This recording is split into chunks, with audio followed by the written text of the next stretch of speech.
Yes! Yes! After 5 flipping years, they did it! Why am I this happy? Because they were unable to do so all this time. They were not able to move on. But then tonight was different. They beat Nashville in Game 3 of Round of 1 series. For the first time ever in franchise history, the Herons move on, meaning Herons win! 4-0 over Nashville in Chase Stadium. They were pure dominant tonight at Chase Stadium, beating Nashville 4-0. And like I said last week, we have to remember what happened last year, and we have to do something different. They were able to do something different. And I got to give credit where credit's due, man. Javier Mascherano may not be the sharpest tool in the shed, but he had the best players, and he was able to figure out a formation that worked. The formation made sense somehow. I believe it was the 4-4-2 formation for this one. I thought it was 5-3, 5-3-2 or something like that. But it turned out to be a 4-4-2 formation, meaning the frontiers were Messi and Silvetti, and they were able to oh my goodness, man. Fucking Herons enter. Woo! Come on. 5 years it took for this franchise to move forward. Last year should have been it, and it had to be one of the most depressing losses in club history. And they finally right that wrong, beating Nashville, our expansion twins, by the way. I don't know, many people don't even realize this because they started rooting for this team since 2023 with Messi. Nashville was our expansion twin in 2020. They started the same year as we did, and they have decimated us for a while. But then when Messi came on board, Miami took over. And then once again, beating Nashville at home. Once again, man. To give a little history lesson here with these teams, right? 2023, we did beat Nashville in a U.S. Open Cup round of 16 at home, believe it or not. This is pre-Messi. I think that's like the second or third time beating Nashville without, those guys. Because they've been either drawing or losing to Nashville, believe it or not. I'm not even joking. You got to do the research with that. So that was the one time. The same year, everybody knows, Messi, Busquets, Alba, everybody beating Nashville in 10 or 11 rounds of shootout, winning our first trophy, Elite's Cup final. And next year, we beaten them in the CONCACAF round of 16. I think it was around 16. Yeah, it was round of 16 in 2 matches, of course. And how this? We also destroyed their unbeaten streak.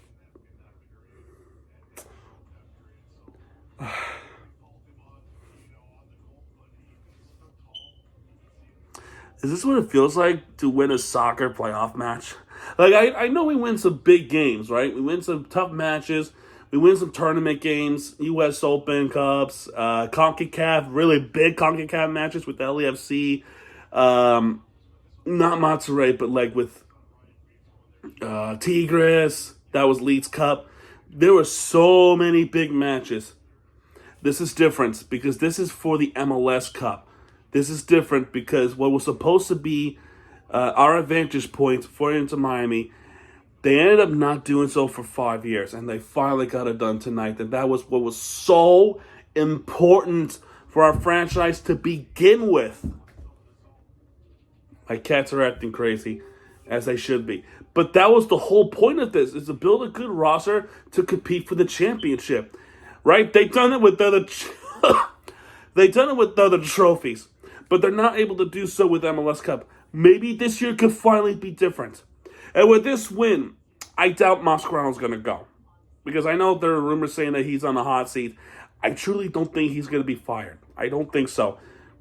And at that point, why would you fire him? Because he got us something that not even Tata Martino could do. You see what I'm trying to say?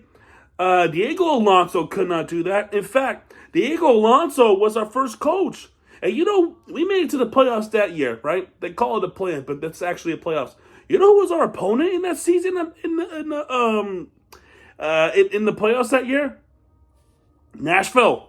3-0 loss at Nashville. This was at the beginning of the Gonzalo Higuain era. And then Phil Neville came in, and oh man, he was an awful coach. Phil Neville came in, didn't make the playoffs in 2021. We made the playoffs in 2022 as a sixth seed. I know we were originally supposed to be a fifth seed, but I think we ended up downgrading to fifth seed. Losing it at Citi Field, 3-0. You notice the pattern? We didn't score at all in those playoff games. We're making playoffs, but we're not both things. We're not freaking scoring goals, and we haven't hosted a playoff game. Those are the difference, right? And then the whole thing with Messi, everybody. Then they made the playoffs again in 2024. Except this time, two things. They did score a goal, they did host a playoff game, and they won a playoff game. At least we would have if MLS did not decide to do a round one game of 3 series, and you already know the rest of that. The whole. I don't think I need to point that out again. Let's go. Let's put it that way. So anyway, yeah, it's been a little while. It's been a while. And of course, Messi was awesome. He was awesome in this game, and he was just remarkable. What do you want me to say? He's a freaking GOAT. He's a GOAT. Messi's a GOAT. And those goals that every time Miami scores, right, were massive. And he also gets his 400th career assists. That's wild. If you hear something in the background, I'm watching the Panthers game. That's the last one for tonight.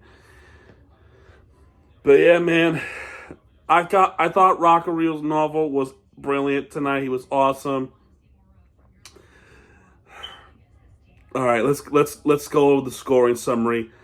Messi in the 10th minute scores to the bottom right corner. He was all alone from Allende's pass towards the midfield on the right side. He was going through everybody, and he scores pretty much instantaneously against Nashville to make it 1-0 into Miami lead. That's a game-winning goal as Messi was scored to make it 1-0 at the 10th minute. Then there was a little bit of an injury for Alba. He was able to play through, needless to say. Shots were being blocked from Messi. We didn't even give Nashville too much chances. Excuse me. 32nd minute, Baltasar Rodriguez missed it close to the right. There was a yellow card. By the way, with clear awareness for these officials, there were so many fouls and so many things where they wanted to jump each other's throats. It's a rivalry. Jordi Alba gets blocked, but Jordi Alba gets blocked at the left side of the box. But 39th minute into the first half, Messi scores again, and it was wide open. Matteo Silvetti with a beautiful IQ play. He was going up front, and he ends up going back. And as he was going to pass it back to Messi, oh my goodness, why is this popping up? Hang on a second. Joe Willis was already going to the left. He was already going to the left where Silvetti is, and then Messi, rest was history. An easy goal of the night to get one into the back, and that complete burial in that goal. Awesome goal by Messi. That's his second goal of the game, making 2-0 to Miami lead. I'm still not satisfied because you just never know. With playoffs, you play with desperation. and then you try to play with composure. Now there's a yellow card for Rodrigo Topol. It was a stupid one, and then there was another yellow.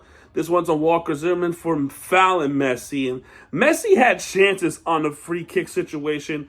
Needless to say, none of them went to the back of net. There were some blocks. There was some saves made by Joe Willis, stopping Messi's free kicks. Second half rolls along. Nashville used all three substitutions to start the second half. Daniel Lovitz for replacing Josh Bauer. Gaston Brugman replaces Patrick Jasbeck. And Jacob Schaffelberg replaces Matthew Karan. I think that's how you say his name. But in the start of the second half, I believe Sam Surridge scores this goal to open up the second half. However, there was a little bit of a controversial call, and I hate to say it too because I'm an Inter Miami fan. There was contact made from, I believe it was Sam Surridge before he took this goal. Surridge fouls Falcone, and with that light contact on the left foot, he goes down, and that's a foul. It is a strange foul to call, but it ends up working in Inter Miami's favor because that nullifies the goal from Nashville to remain the game. What could have been 2-1 ends up remaining 2-0 for Inter Miami, and with there's a contact in the box, you have to make sure you get it right. And I think it's hard to say. It is hard to say with that call. I mean, I don't necessarily like the call, but I think within the rule book you have to. It probably is an accurate call. To me, I just don't like it that much because sometimes players do the same thing and they get away with it. So that's what I'm trying to say. The consistency, that's all. But anyway, Falcone was able to play through. Sam Surridge in the 56th minute missed it high and wide to the right. Thank goodness. Walker Zimmerman from the corner kick. We're allowing these corner kicks for Nashville many times. Walker Zimmerman missed it too high up, thankfully. Surridge with the shot, but that was stopped by Rockefeller's novel. Silvetti ends up missing it the same minute. Corner kick for Nashville. There was an injury in this piece of garbage. Jack Maher.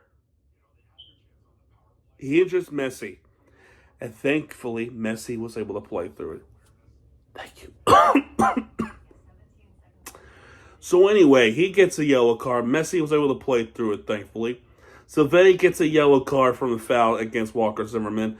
Corner kick for Nashville a few times over. And in between those, Sansaridge with the shot and missed it close range. And Schafferberg was blocking those. Almost cut it away, but Alex Emil with the shot, and that was a good save by Rockefeller's novel. Zavetti gets bucked in the 73rd minute. Allende scores through traffic in the box, assisted by Jordi Alba. Allende makes it 3-0, and people complain about Allende, and all season long I question why, because he is this good. He is so good at what he does with this situation. There'll be substitutions. Allende makes it 3-0. Yannick Bright comes in to replace Silvetti. Nashville, I guess so you can use that substitution. Teal Bunbury replaces Alex Mule. And the 76th minute, Messi off the through ball on the fast break to Allende. And Allende with a beautiful chip shot over Joe Willis to the bottom left corner of the net. That was a beautiful chip shot over Joe Willis. Beautiful.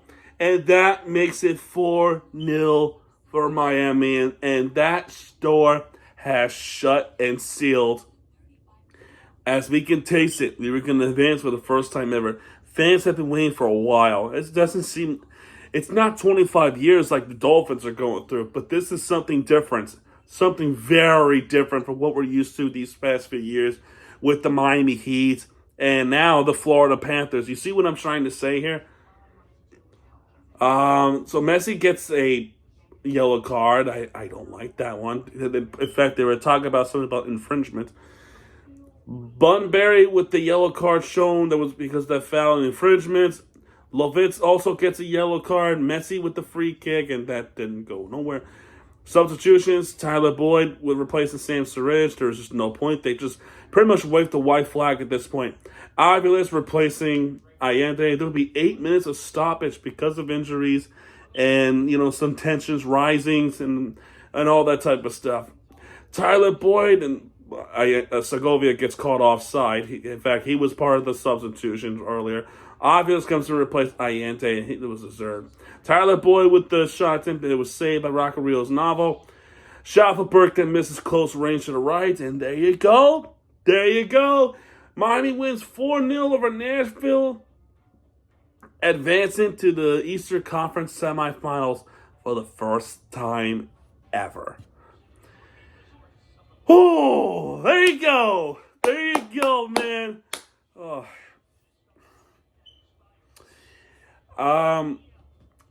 I believe we know who our opponent is for the